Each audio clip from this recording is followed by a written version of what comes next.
কাউকে তোমার পৃথিবী বানানোর আগে অনেকবার ভেবে নিও।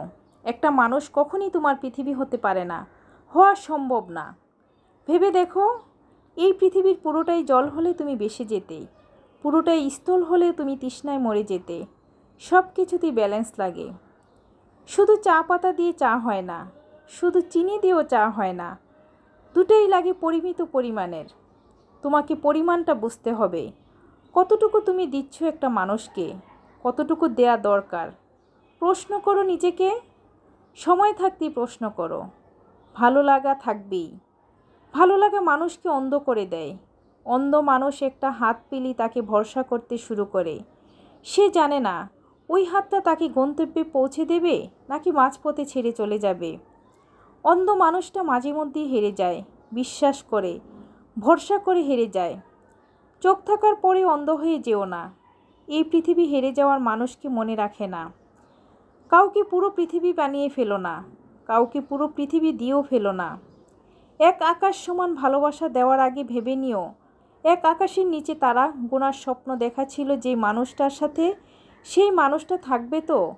হয়তো একদিন মানুষটা তোমার ওই আকাশটা চুরি করে নিয়ে চলে যাবে। তোমার বুকের ভিতর জমে থাকা মেঘগুলো কিন্তু তখনও রয়ে যাবে।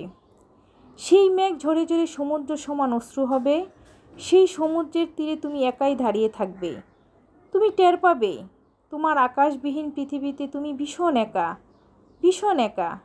কারণ একটা মানুষ পুরো পৃথিবী বানানোর সময়টাতে অন্য মানুষগুলোকে তুমি নিজের অজান্তে সরিয়ে দিয়েছো অনেক দূরে, অনেক অনেক দূরে। নিজের সব কাউকে দিতে হয় না, কিছু দিতে হয়। ওই কিছু নিয়ে কেউ চলে গেলেও কিছু থেকে যায়, বাকি কিছুকে আঁকড়ে ধরে বাঁচা যায়। সব নিয়ে কেউ চলে গেলে শুধু শূন্যতা থেকে যায়।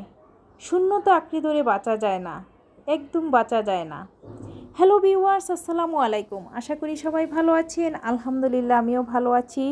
রমজান মাস মানে রকমারি খাবারের আয়োজন। পবিত্র মাহে রমজানের আজকে পঞ্চম রোজার ইফতারি তৈরি করছি আলহামদুলিল্লাহ।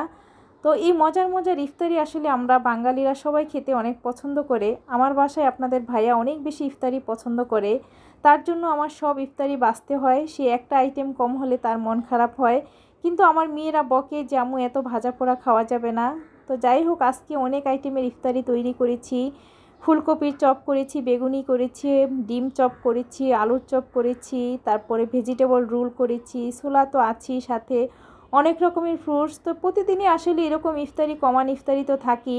আজকে একটু ইফতারি বেশি আইটেমের তৈরি করেছি প্রতিবেশীর বাসায় দেওয়ার জন্য। প্রতিবেশীরা ভালোবেসে আমাদের বাসায় যেরকম ইফতারি দিয়ে যায়, আমিও প্রতিবেশীদের বাসায় ভালোবেসে আমার হাতে তৈরি ইফতারি দিতে পছন্দ করি, ভালোবাসি। আমি আলহামদুলিল্লাহ এত সুন্দর করে সব আইটেম তৈরি করতে পারি। আমার ইফতারি খেয়ে আপনাদের ভাইয়া অনেক বেশি মুগ্ধ হয়, অনেক বেশি খুশি হয়, অনেক বেশি মজা করে ইফতারি তৈরি করতে পারি। আসলে ব্লগিং করি বলে আপনাদের কাছে সব কিছু শেয়ার করি, অনেকে অন্যভাবে নেবেন না। সবাই কম বেশি ইফতারি খায়, সবাই খেতে পারে আলহামদুলিল্লাহ। আমরা মুসলমান হিসেবে এই একটা সময় প্রতি ঘরে ঘরে আসলে একই টাইমে আমরা একই খাবার খেতে পারি। সবাইকে আল্লাহ সেই তৌফিক দান করুক, সেটাই দোয়া করি। আমাদের প্রতিবেশী কিংবা আমাদের আশেপাশে অসহায় গরিব দুঃখীদের আমাদের সামর্থ্য অনুযায়ী আমরা সাহায্য সহযোগিতা করব। এটাই আমরা প্রতিটা মুসলমান হিসেবে করে থাকি, এটাই আমাদের ধর্মে আছে, আমরা করেও থাকি আলহামদুলিল্লাহ। তো যাই হোক, রমজান মাসটা আসলে আমার কাছে অনেক ভালো লাগে, অনেক শান্তির মাস। এই মাসে যেমন প্রচুর পরিমাণ খাবার দাবার খেলেও আসলে তেমন সমস্যা হয় না। যদিও আমার মেয়ে বকে এত ভাজা পোড়া খাওয়া যায় না, কিন্তু আসলেই আলহামদুলিল্লাহ ভালোই থাকি। কিন্তু রোজার আসলে প্রতিদিন এত ইফতারি আসলে সম্ভব না তৈরি করা, রোজার পরেও একটা ক্লান্তি আছে। তো চেষ্টা করি প্রতিদিনই আসলে একটা অ্যাড করে একটা মাইনাস করার জন্য। আর আজকে মজার একটা ডেজার্ট তৈরি করেছি। এই ডেজার্টগুলো আমার বাসার সবাই অনেক বেশি পছন্দ করে। এটা হলো কাস্টার্ড। ফ্রুটস এইভাবে না কেটে যদি সব আইটেম একসাথে মিশিয়ে এরকম কাস্টার্ড তৈরি করে ফ্রিজে ঠান্ডা ঠান্ডা খাওয়া যায়, অনেক বেশি ভালো লাগে।